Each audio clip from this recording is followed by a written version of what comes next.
Shalom, giving all praise and glory unto Yahweh Ba'ashim Yahushai Ba'ashim Rakakadash, and double honors unto the apostles, the bishops, and brothers under the great millstone. A salutation to the whole elect. A shalom also unto the men that teach you likewise doctrine. This is your brother I, Miami, here to share another lesson published by Sabrina Scalia. It says, these bills could ban New York City landlords and businesses from using facial recognition technology. Lord willing, it be edified unto elect. And we were told to blow the trumpet, in Zion. Just hitting the record button, man. And I saw this article a few days ago. I wanted to do a quick lesson on it. Now, knowing where things are going, you have earthquakes in diverse places. If you look at the earthquake app, right, you have famines in certain parts of the world. You have Jacob's trouble that is coming, right? The beginning stages of World War III is afoot. So we are looking forward to the MOTB, right, the mark of the beast, wherein these technologies, 5G, 6G, facial recognition, biometrics, all of these would play into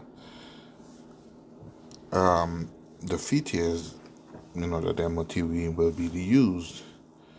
So why is there being passed a law that would slow or hinder Esau's progress? You know what I mean? So I'm gonna read this article, play the two videos that they have there, share a few scriptures, and close it out. Lord willing, to be edified unto the elect.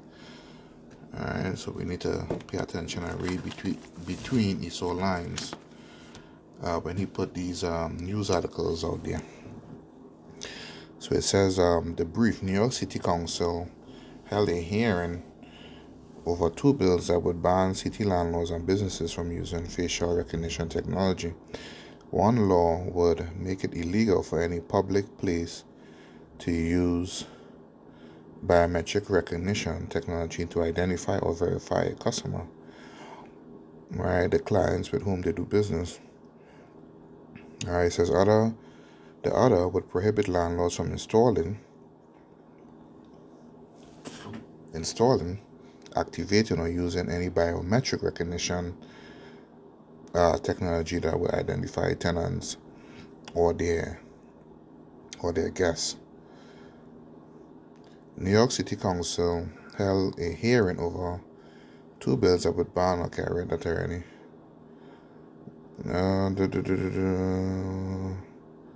I'll just read it for reading its sake. New York City Council held a hearing over two bills that would ban city landlords and businesses from using facial recognition technology. Right, so these landlords and these different businesses, they want to have these things installed for their employees / clients. Right, it says landlords and businesses. Right, so they want to push forward to use this technology for entry, verification, and identification for their clients / employees. Biometric data, what we know. The Committee on Technology held the hearing to discuss two bills that would address the use of facial recognition technology in New York City. One local law introduced by Council member Shahana Hanif would make it illegal for any public place to use biometric recognition technology to identify or verify a customer. Council member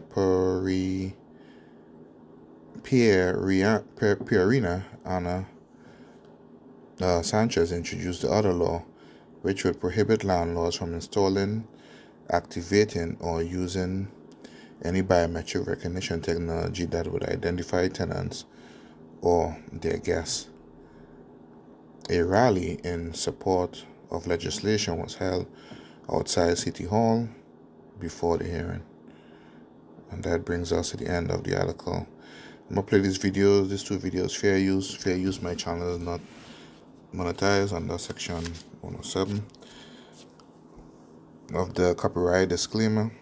Right, I'm just using your video for commenting and research. Fair use, fair use. I was going to put it all back before the company noticed. It's going to be another late night, boy. I need help.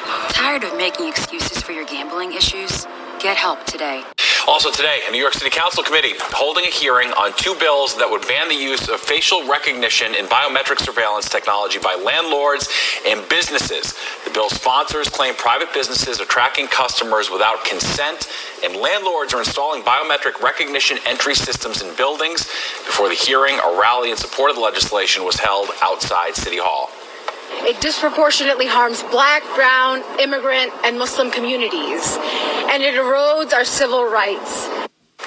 All right, opponents of the technology say the technology could misidentify people, promote racial bias, and violate people's privacy.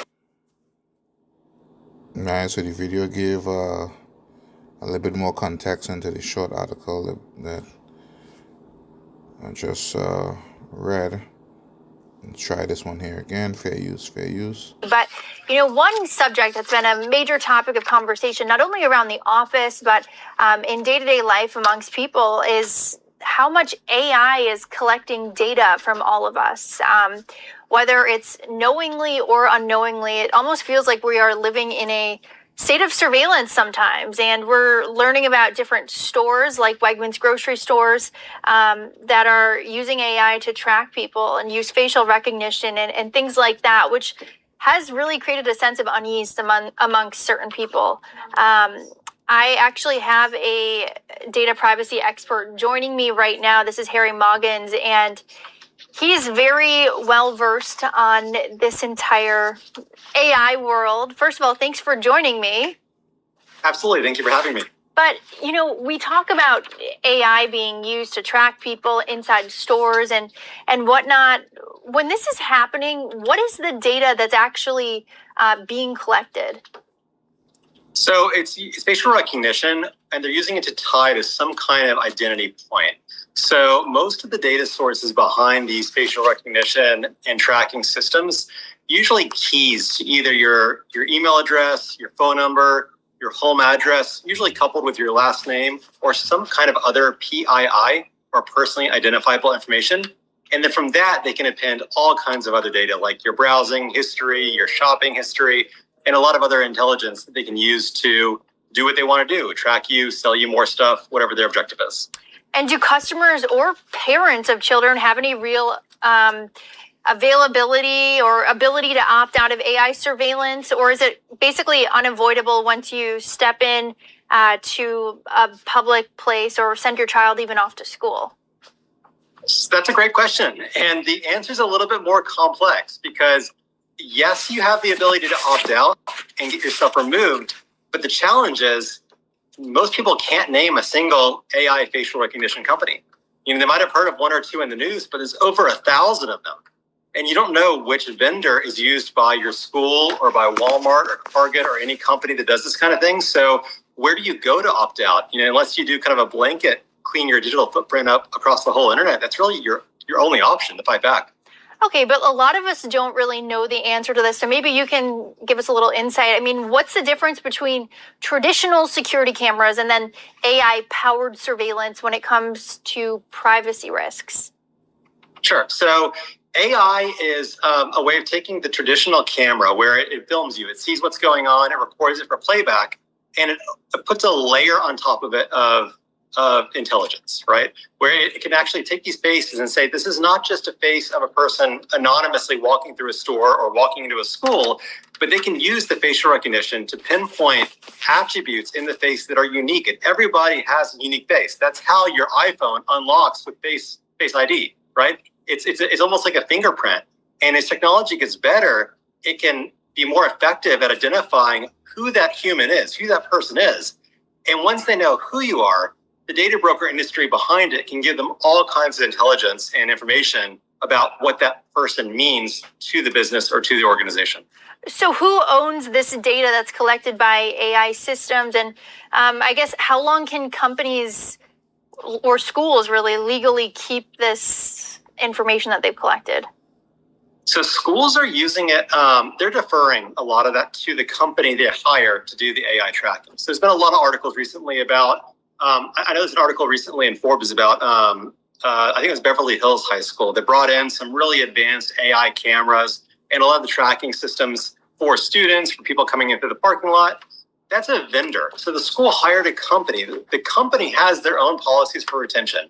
Most companies don't delete the data. Why would they delete the data, right? After they have a positive identification on an individual, they're going to want to keep that and monetize it as long as possible. There's no incentive. So some privacy laws will require them to purge it after a year or after, so much time goes by. But if it's a commercial company, like most of them are, they're going to keep it as long as they can. And then in places like grocery stores, I know you're familiar with the situation that's gone on in the Wegmans grocery store chains across the Northeast, maybe around the country now. This grocery store has expanded at this point to everywhere. But is this technology in grocery stores and stores like Wegmans really about preventing theft, or is it also being used to analyze people's shopping behavior and spending habits? Oh, it's both. So the guise is always, theft, any kind of safety. There's always a positive spin on it. Yep. But the reality is, as soon as you walk into a store like that, and this is not confirmed, this is my opinion in the industry, I'm guessing they immediately know the majority of the shoppers who walk in the door. They know from your ID, from your credit cards, from your transaction history in the past, they know who you are, how it ties to their loyalty program. They know what you've bought at Wegmans or other stores in the past. And off property, they know what you bought online in e-commerce over Christmas, what you bought for the holidays. They know genders and they know biographics, demographics, sociographics. They know all this about you. So then there is the whole variable pricing conversation where you walk up to a shelf and you're trying to buy, any product that has one of the digital IDs. When you have those prices and they can append all this data in real time to the individual person. Well, now they can say, hey, this person has a high credit score. Let's bump up this product by 10% because we think they'll pay it.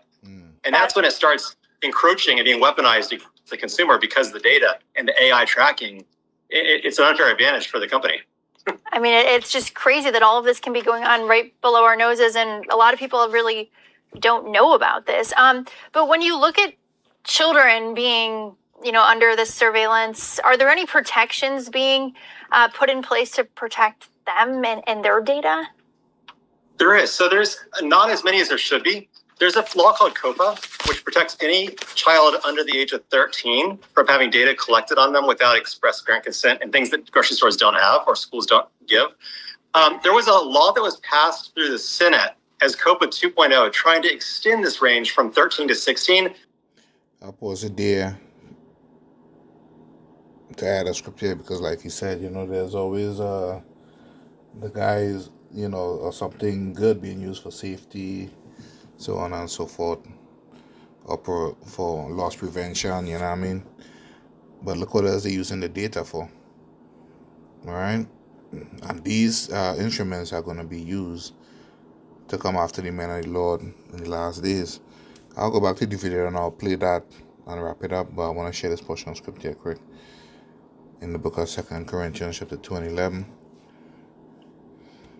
Because me being in the trucking industry, they put these cameras right in front of your face as well.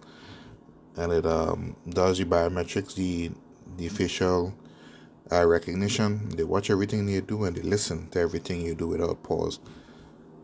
You understand? And they would lie and say, we don't, listen to what you're doing.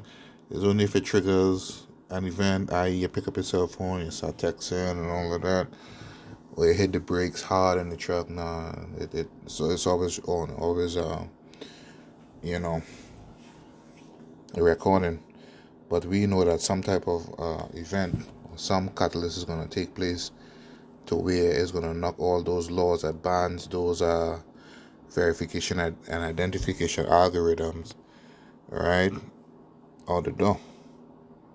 Right? And it would be used vastly, publicly, upon the people. So this is 2 Corinthians chapter 2 and 11. It says, lest Satan should get an advantage of us, for we are not ignorant of his devices. Right? So it schemes. So it makes people think that the mark of the beast would never happen. The implant or the chipping of the people would never happen. Because, there's laws in place. There's laws on the books that would prevent such a thing. So these things would never happen in my lifetime. It would happen in generations in the future. No. All it takes is one event. Look at what happened on 9-11 and the surveillance that came after it, the Patriot Act that came after it. How it was difficult to travel, right? So all I need is an event. All right, and the next portion of scripture that I'm going to share, because these things are going to come. The mark of the beast is going to come. World War III is going to happen, and it's going to bring for the ushering of destruction upon this place, Babylon, aka America, by Yahweh Ba'ashim Yahushai. And this is Habakkuk chapter 2.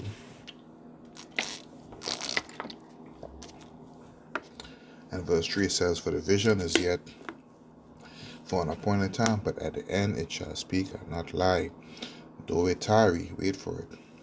It's coming. The mark of the beast is coming. Right? Because it will surely come. It will not tarry. So these bans and these laws that they put on the books to stop these businesses and these landlords from installing these facial recognition technology and biometric scanning that will also be facilitated by the MOTB is not going to stop it. These laws are not going to stop it. One event and all of that is going to fall apart like a house of cards. Alright. See, back to the video, and I'll wrap it up. But it did not, it got shot down, unfortunately, and never became federal legislation. So they're trying, but they haven't succeeded in protecting minors. Now, California has CPRA and CCPA that protect up to 17-year-olds. So certain states are trying to step up and do the right thing. But right now, we don't have any good federal legislation past the age of 13. Yeah, and just looking at federal legislation as a whole, or state laws even, I mean, are we kind of getting to the point where do the safety benefits of AI outweigh the potential privacy risks right now? I mean, where are we at in this kind of unregulated space? Oh, I think the safety risks massively outweigh the commercial benefit. The problem is, until there's federal legislation to regulate AI, companies are going to do whatever companies find more profit in. So if there's a way to deploy technology where they can get an extra 10 or 20% from people shopping, we're in a capitalistic society, which is amazing, but it incentivizes companies to pursue technologies that are a little exploiting people. I don't think it's going anywhere. I think it's going to be around, unfortunately, for a while. And until lawmakers wake up, the onus is going to be on the individual consumer to try to fight back, try to take control, raise awareness, understand what's happening and how it's happening, and and voice their concerns to the companies or to their lawmakers. And lastly, before I let you go, I mean, we're living in this age where a lot of people around the country are, maybe have questionable immigration status or maybe other things that they don't want to be identified or under a state of surveillance. Do you think that in certain cases, this information and facial recognition data being collected by stores and businesses and other public places, could be sold to the government? I think the government already has it. I think that it's a terrifying prospect, the world that we live in, where you go to a rally for whatever you believe. It doesn't matter what side you're on. Any kind of assembly in public, they're going to have cameras. They're going to be able to run those cameras through facial recognition.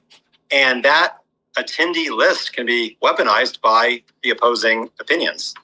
And suddenly you get into a situation where, if you have your ID stolen, you can get a new social. If you have your credit card stolen, you get a new credit card. You can't get a new face. And once AI becomes even better than it is already, which is terrifying today, and data brokers buy and sell more of these face prints, that cannot be changed and can't be rotated to a new one, you can't put the genie back in the bottle. And unfortunately, the earnest is going to shift from the AI companies to the data companies, because AI only goes as far as it can be linked between that individual person to the information about that person that can be meaningful to a buyer or a hacker or a bad guy. Wow. Well, crazy times we are living in. Again, this situation with the surveillance and facial recognition data at Wegmans, one of the things that really brought this to the forefront of the public's attention in the past couple of weeks. I know it's caught a lot of people by surprise, but Harry, thank you so much for coming on and giving your expertise on this data privacy situation, because it is very fascinating. And I think a lot of people don't really maybe quite understand just the gist of how much information about them is being collected in their day-to-day lives. So thanks so much for coming on. It's terrifying. Absolutely. Thank you for having me. Appreciate it. All right, so keep your eyes open. Until the next time, Shalom.